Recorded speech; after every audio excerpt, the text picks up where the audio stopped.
Okay, our friends, we are now just south of Miles, Montana. Yeah, we're gonna move pretty quick here. That was beautiful in Theodore Roosevelt National Park. We are camped in this is called 12-mile fishing access area. We're on the Tongue River, 12 miles south of Miles City, Montana. We're about an hour and a half into Montana from North Dakota. This is just a small campground. I think there's like 7 or 8 sites here, spread out pretty good, fairly private, and it's free. It's free. Yeah, no electric or water or dump here, but we filled with water before we left and dumped, and we have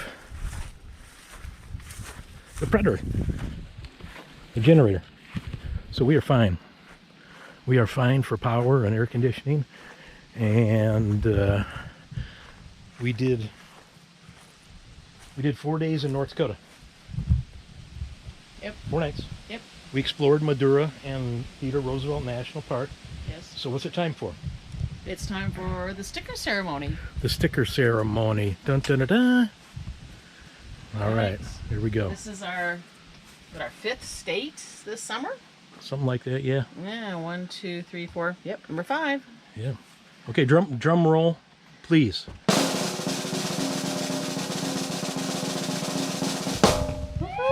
Boom. There we go. Now we're getting some country filled in. We've got so much to do though. And we're engaged. Anyway, love you guys. We're gonna keep on moving here. I'm not sure what we're gonna film next, but there'll be something.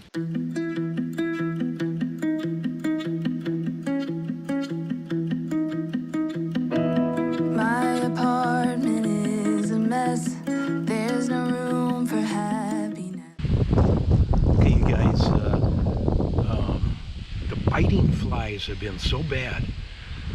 North Dakota, well, South Dakota, North Dakota, and now Montana, especially right by the river over here. While we were in Custers, South Dakota, a bartender was shooting flies off the bar with this bug hunter gun. It shoots salt. It shoots table salt. It's at Walmart. You guys have probably all seen it, but yeah, this is an investment. But yeah, I'm going to be destroying some flies. Stay tuned. Oh, okay, we've got it filled with table salt.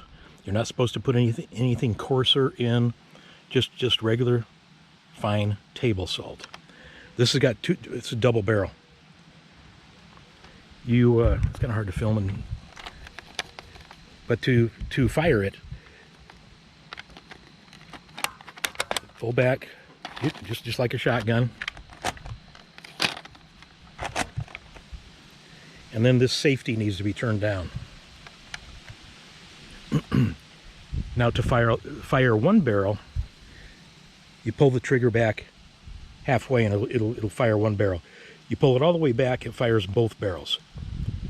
See if you got a couple of flies sitting there. Yeah, you don't want to point it at people. You don't want to get in their eyes. Don't point it at dogs or animals, I guess, unless they're attacking you. But yeah, be common sense. Of course, it's going to sting if it gets you in your eyes. Okay, so I don't see any flies out here right now, but we're going to go on the hunt here as evening comes on. Stay tuned. Oh. Oof. Okay.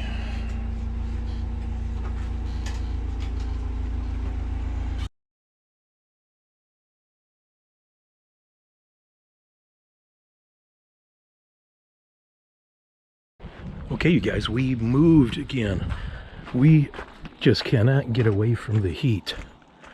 So we've been hopping around. We're still in Montana. We moved from the 12-mile dam, which was super peaceful and relaxing. We moved over to Red Shale Campground in the Custer National Forest. It's kind of by Ashland, Montana. But we got it's dry camping here. We've got,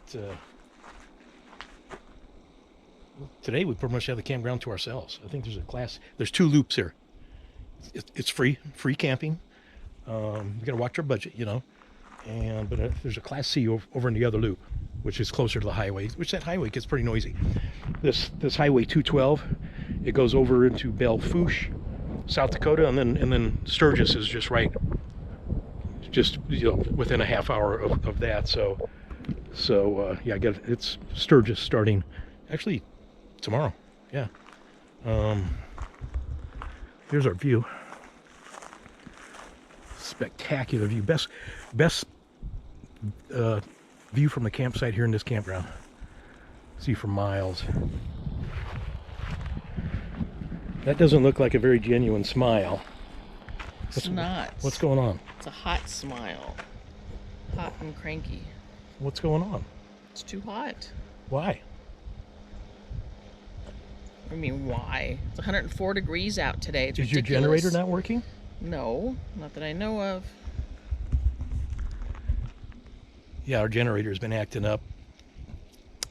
So yeah, it's right now. It's like 6:30 and 101 degrees. We just cannot get away from the heat. It's chasing us. It's cooler in Phoenix today. 94 for a high. But yeah, we're going to be making some changes to our destinations. We're just tired of battling this heat. I think most of the country is, but we've got a couple of places that we've been watching that's been staying cooler. So anyway, yeah, there's the generator under there. It started acting up. It smells like it's flooding out or something. Yesterday I took the air filter out, cleaned that, cleaned the spark arrestor, and checked and added a little bit of oil. It wasn't real low or anything, and then it ran fine. Ran great last night. Ran for 5-6 hours with the air conditioner running about 3 or 4 of that, and then we need that to watch our TV or our YouTube channels too. So, which we don't do every day, but anyway, we're gonna return the Predator.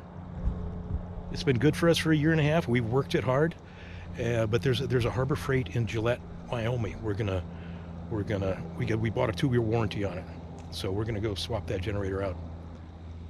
We're gonna explore around here too. So just gonna take a couple forest roads out there and see if we can find anything interesting. And tomorrow's supposed to be 15 degrees cooler. Today's Thursday. Tomorrow's Friday. Saturday is supposed to be about 40 degrees cooler in the upper 60s here. So we're with rain. So we're looking forward to that. But anyway, we'll see what we can show you here.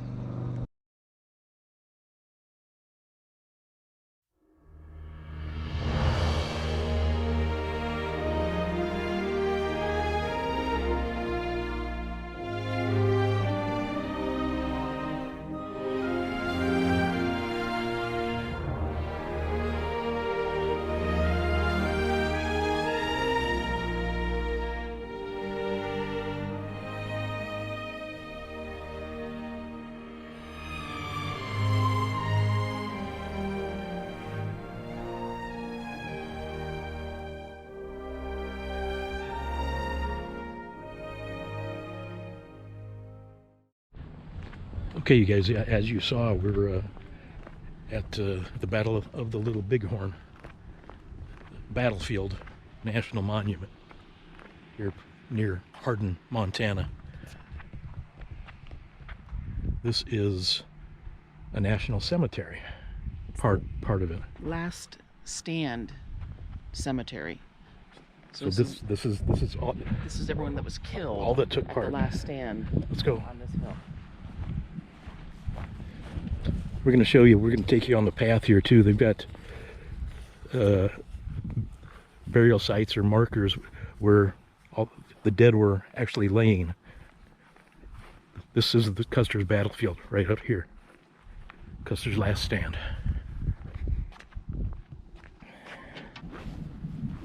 This is really humbling. Okay. Look at hardly any trees across here.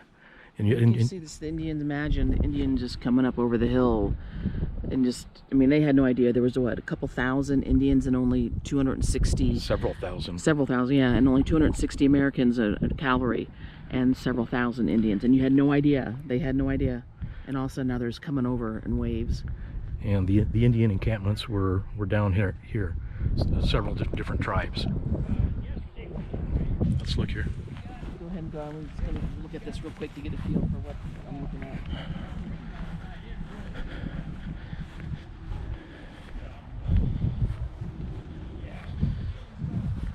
Okay, able to get a name, William R. Brennan. Can't really read that. Maybe I'll be able to read it.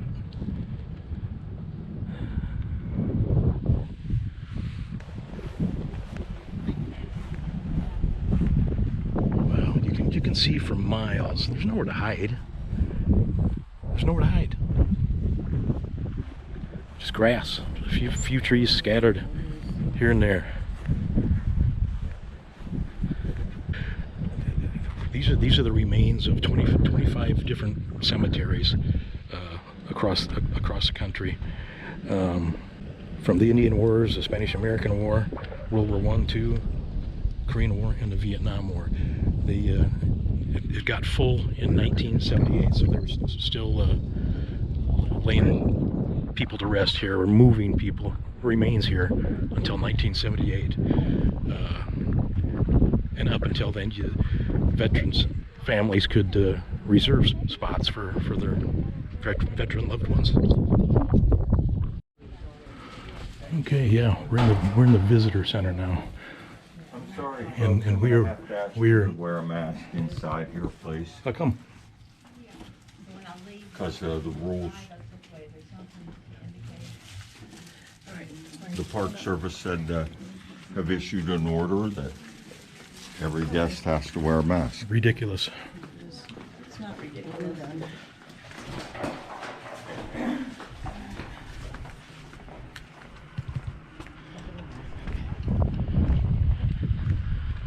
Well, I kind of knew that. I suspected that one.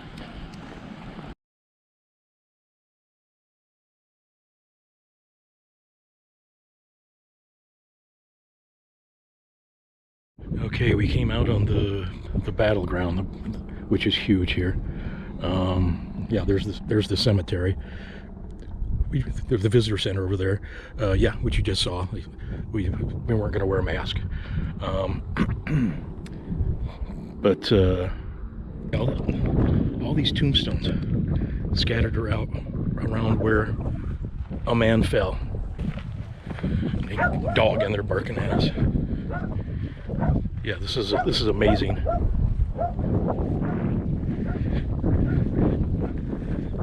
And these aren't just willy-nilly. They came back and found the remains and marked where they found, and whether it was a U.S. soldier or an Indian. Yeah, these dark ones are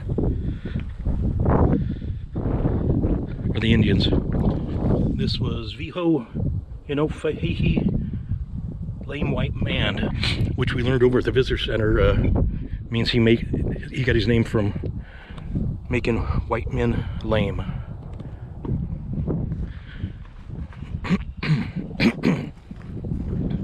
Okay, who's this one?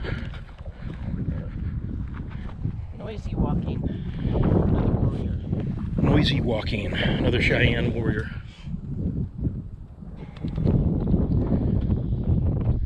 There's a lot more white ones than brown ones. This is where 7,000 Lakota, Cheyenne, and Arapaho Indians were encamped right down here in the flat, under the leadership of Sitting Bull. Of those 7,000 Indians, were 1,500 to 2,000 warriors. So yeah, Custer had 210 men, so about 10%, a little more than 10% of them. Oh, and by the way, if we turn around behind us here, you can't even see the visitor center now. But yeah, this is a huge battlefield. Right here is a peak out there, 14 miles. That's where Custer's scouts, Crow scouts, they were Crow Indians scouting for Custer. They saw that big encampment of 7,000 Indians over here, from all the way over there. Yeah, Sitting with Bull, they did not want to be on the reservation, and Custer was trying to get them back on the reservation, where, you know, Sitting Bull and you know, they wanted to live their traditional nomadic life, which I can't blame them for that. Heck no. But I guess Custer had his orders too.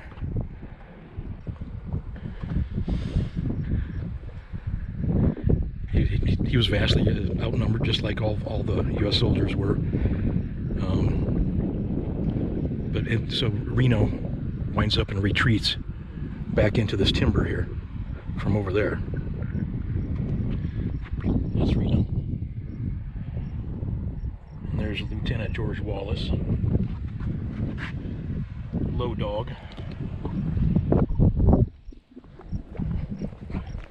This is great. If you gotta come see this. This is amazing history. Under mounting pressure, Reno and his men left that timber and come across the river and up into these bluffs here. 30 soldiers got killed. Indian casualties were just a few, I guess. Wow, this is spectacular. And all the blood that was spilled here. Oh, Lisa, see, there's a couple of tombstone markers down there on that rise. On top of the retreats. Okay, this is where they escaped to, right here. After they escaped the timber, the Indians chasing them, and they came up right up across the Little Bighorn River, and came right up here, right exactly through there. And now 9 men killed and 13 wounded. Yeah, okay, so 40 men killed, 13 wounded.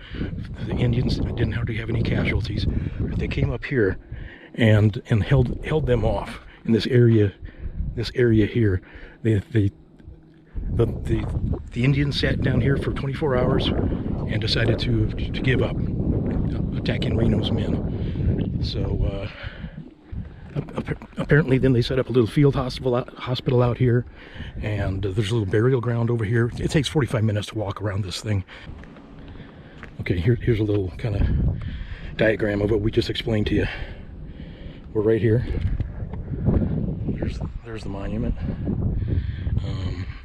Yeah, field hospital right out here.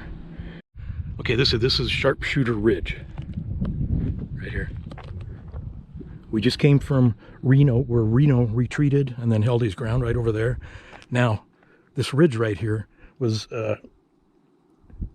Custer's 5 companies, and they witnessed Reno getting chased out of the timber from this ridges over here. They witnessed him retreating back here. Custer went down into this ridge here and headed back toward where his last stand is, which we're headed back to that now. So this was Custer's route through here. After he saw Reno getting chased out, he was going to come around this way. And Vincent Charles fell near here. Thank you for your service, Vincent. Your sacrifice. So this was a huge battleground. But he went through there. Captain Weir advances to this hilltop position to try to locate Custer. He didn't know Custer was up there getting slaughtered. Then the Lakota and the Cheyenne Indians, returning from destroying Custer and his men, forced the soldiers off this hill, and they retreated. Okay, we'll resume Custer coming through this ravine here, Custer went down to the little Bighorn River through this ravine. They think he divided his command. Two companies likely ascend to the higher ridges beyond. Two companies approach the river. Custer sends back a message for Captain Benteen to be quick. Most warriors are still engaged with Reno back there. Okay, the river is just right over here, about 200 yards. This is where Custer skirmished. Yeah, after a brief encounter near the river, Custer's two companies retreated back up this way to our right here. This is known as Deep Coulee. I don't know why I call it Deep Coulee, but the remainder of Custer's command skirmishes with warriors on the high ridge a half mile to the right. Okay, the warriors, the Indians, pursued Custer's. They came up this ravine here, and were chasing Custer's troops. His soldiers retreated to the area to our front and right, and yeah, the Indians positioned themselves on this greasy grass ridge right here, they call it. Okay, let's keep following Custer. Go, Custer, go! Okay, this knoll was contested by the Indians and soldiers. Evidence indicates the Company C from Custer's command were here because Sergeants Finkel and Finley were found deceased here. 1, 2, 3, 4, 5, 6. Yeah, another 8 or 10 over there. Wow, what a crazy day, huh? June 25th. Okay, after separate skirmishes, Custer's split command. The two companies, three companies. Well, this is the ravine they came through, and then up here. That knoll is just right back here. So they're coming this way, and yeah, a Lakota and Cheyenne charge overruns them. So we've got 4 here. Oh, there's some there, some there, some there. And you can see the Last Stand Memorial up here. That's where we're headed. Okay, so Custer and his troops made it over here, and they deployed right where the National Cemetery is right now. From the National Cemetery area, they advanced into this basin, and Then advance up at the very end. came up Last Stand Hill. Okay, here we are, guys. Last Stand Hill. There's a memorial with the names of all the soldiers, and I believe there's 6 civilians that were killed too. All the grave markers that are markers that we've seen throughout the whole battlefield did at one time have the remains of that fallen soldier. I forget what year, but they went around and gathered up the remains, I guess, when they did this memorial. And 220 men are buried, interned underneath us right now, underneath the memorial. So this was Custer's last stand. Custer was actually buried at West Point. Yeah, just walking over to the Indian Memorial. The cavalry horses that were shot were all buried here too. Here's a little marker to them. Yeah, they were surrounded all around this hill right here, as we've indicated. So they started shooting their own horses for barricade, so they would get behind their horse. Because you can see there's no cover concealment out here. You're wide open. So that's the story on the dead cavalry horses in here.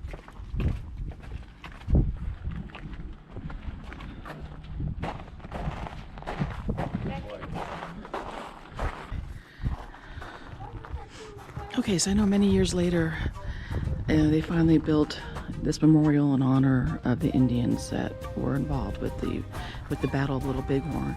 And it looks like each of the different tribes has a slab that they have posted something on here. We never did know or find out exactly how many Indians died. We saw only like 4 of the dark headstones because the Indians would take their dead and they would bury them elsewhere. So there was no clear number on how many actually died.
Okay, wow, wasn't expecting that, and that's been the highlight for me for the past 2 weeks? 2 weeks, 3 whatever, 2 or 3 locations we've been at.